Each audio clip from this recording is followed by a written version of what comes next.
Meet the world's first officially authorized third-party SteamOS handheld.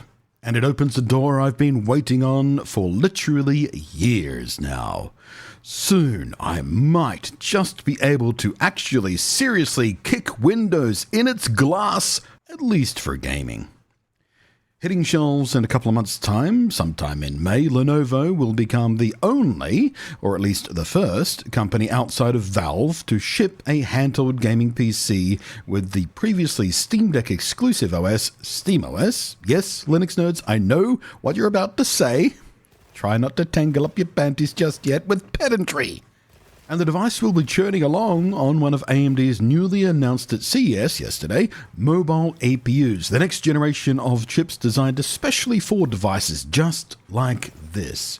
In fact, an apparently Lenovo exclusive version of one of the new chips, which will be interesting, mainly because it's the weakest one, and they've made a really weird choice about how to build the damn thing. We'll get to that though.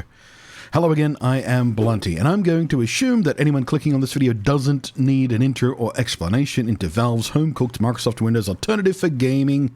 But a month ago now, if you did miss it, Valve announced a new set of branding for it, official branding and logos and whatnot. New logos and specific wording that seems to herald the coming of more and more off-the-shelf devices carrying SteamOS pre-installed instead of Windows. New labels for powered by SteamOS, with the official documentation using a very specific wording for hardware running the SteamOS operating system. It's redundant, OS means operating system. Implemented in close collaboration with Valve, so specifically a label only for SteamOS devices not made by Valve, but in collaboration with them. And that, of course, got certain types of nerds paying attention very excited about what's coming down the pipe. Now, of course, Valve have no need for that kind of specificity on their own hardware, but for third-party partners making SteamOS native devices, that makes a lot of sense, and now we have the first such device, pretty much as we expected. Announced out of CES 2025, and indeed, like some leaks suggested, it's from Lenovo.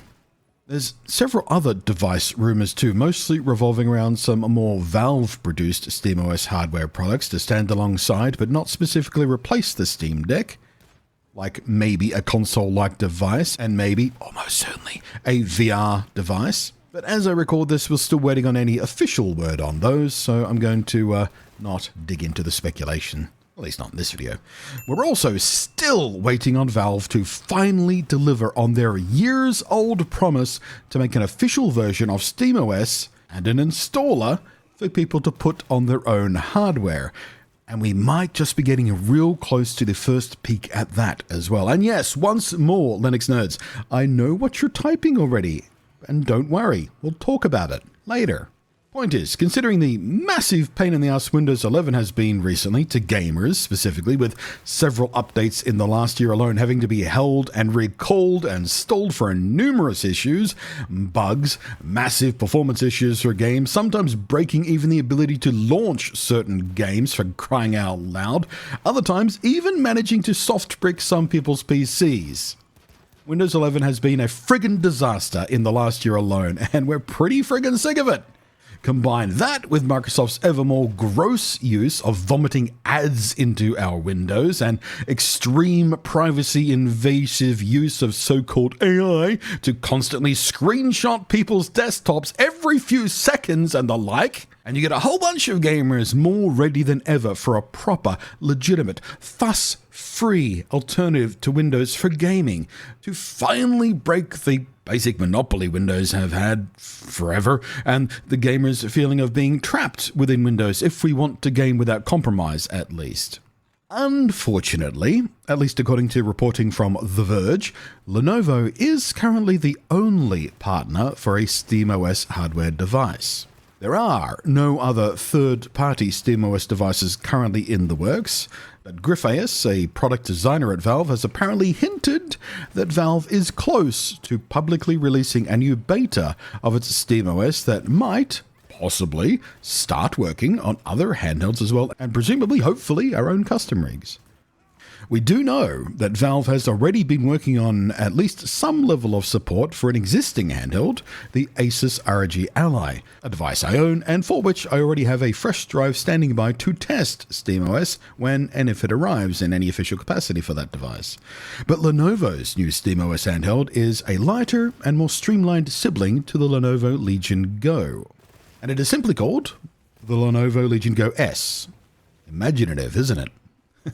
Now, I never actually got any hands-on time with the original Lenovo Legion Go, but it did run the exact same APU as my ROG Ally, so I'm very familiar with the kind of gaming performance on offer here, albeit the Lenovo Legion Go had an unnecessarily high-res screen, which, in my opinion, was a silly choice, with the level of power on hand to actually run games and the size of the screen. It was kind of a pointlessly high-res screen. There was no benefit to it, because you were very rarely running at that full resolution anyway. And the benefit of that resolution at that screen size? Very debatable. In any case, the Legion Go S strips back some of the bells and whistles of its forebear, losing the Nintendo Switch-style detachable controller lobes and kickstand in favor of a monolithic design in line with basically everyone else's current PC gaming handhelds, and going for the much smarter choice of a lower res screen, but with much higher refresh rates. Annoyingly, it's not a standard 16:9 screen though, but a laptop-style 16:10 at 1920 by 1200, but with VRR and 120Hz refresh, which, outside of my personal distaste for 16:10, is a much, much smarter choice of specs for a handheld like this. The APU it's running, again apparently exclusively to Lenovo, is the newly announced Z2 Go. It's got 4 cores, 8 threads, 12 graphics cores. Seems pretty neat, actually, except, unlike the other Z2 chips just announced, this one uses older architecture. Much older architecture. The Z1 Extreme in my ROG Ally, for example, and Lenovo's own previous handheld for that matter, runs under AMD's Zen 4 architecture with RDNA 3 based GPU tech. The new Z2 Extreme runs on Zen 5 and RDNA 3.5. Very exciting. While the Zen 2 Go tracks all the way back to Zen 3 Plus and RDNA 2. That's very old architecture by today's standards. Much older than you'd expect in a new device running on a supposedly new APU. But it is at least still more modern than the Steamdeck's own APU, which is Zen 2 and RDNA 2. And because of this significant generational power sacrifice, it's priced closer to the Steam Deck itself than most other handhelds have been, and likely will be, at $499 US buckaroonies. Well, starting at $499 anyway. There'll be several configurations, thankfully. And it comes in a Windows variant as well. The Windows devices launch this month, starting at $729 American smackers, and the SteamOS option, or options, will launch in May. I'm hoping the SteamOS version also comes with options including the more powerful APU options, because the Z2 Go is not a particularly attractive option to me. But it's a lower price and official direct SteamOS support that has helped the Steam Deck itself remain extremely popular despite it being severely underpowered compared to, well, basically all the other major current gaming handhelds from big brands like Asus and MSI and Lenovo. And the Legion Go S seems to recognize this, offering an attractive price starting point with what you would have to call bare minimum performance targets. The Z2 Go version of the device will not be a device you want to play new games on. We've already seen titles like Capcom's looming Monster Hunter Wilds, whose open beta late last year was a bit of a struggle and some noticeable fidelity compromises to get it to run at a playable space on the Z1 Extreme ROG Ally. And I doubt the Lenovo Legion Go S will be able to cope with it at all, frankly. Again, at least not with the Z2 Go configuration. And like I mentioned, Lenovo isn't, however, locking into SteamOS just yet.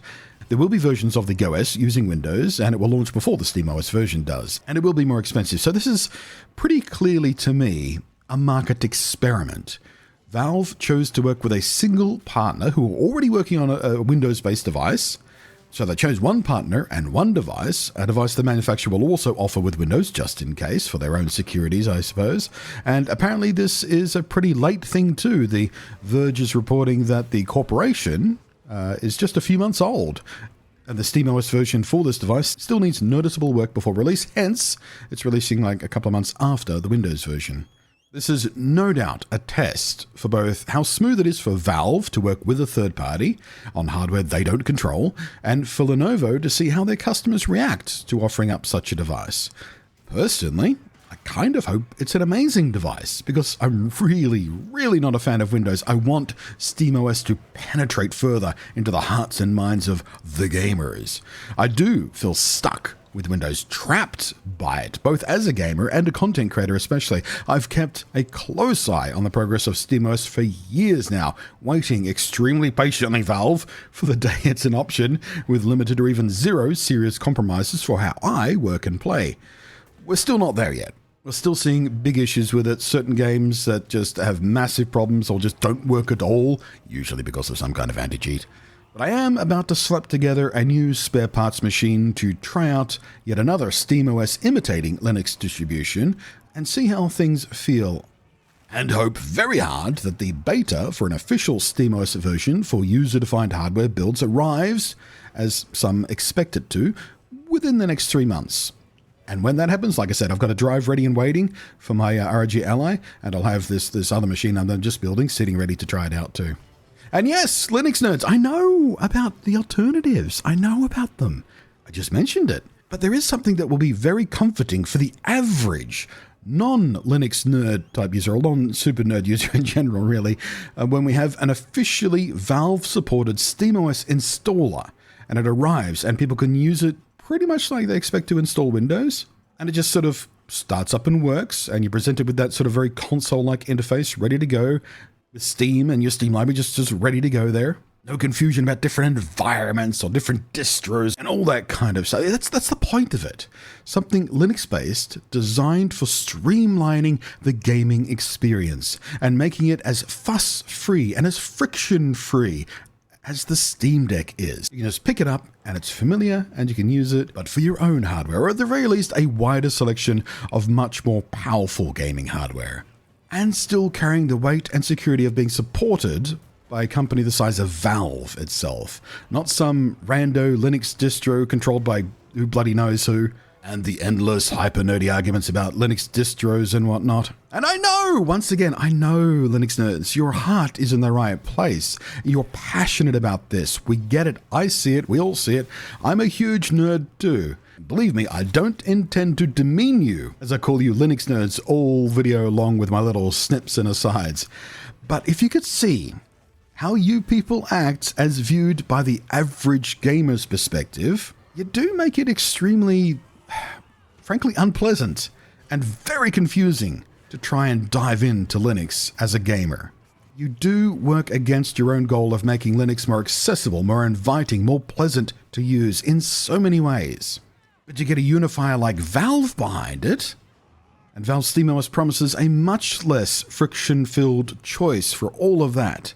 We've already seen that in action. The Steamdeck community, the Steamdeck user community, really is a proper gamer community, all working towards making gaming on the thing better and more fun, and solving issues as simply as possible for every user.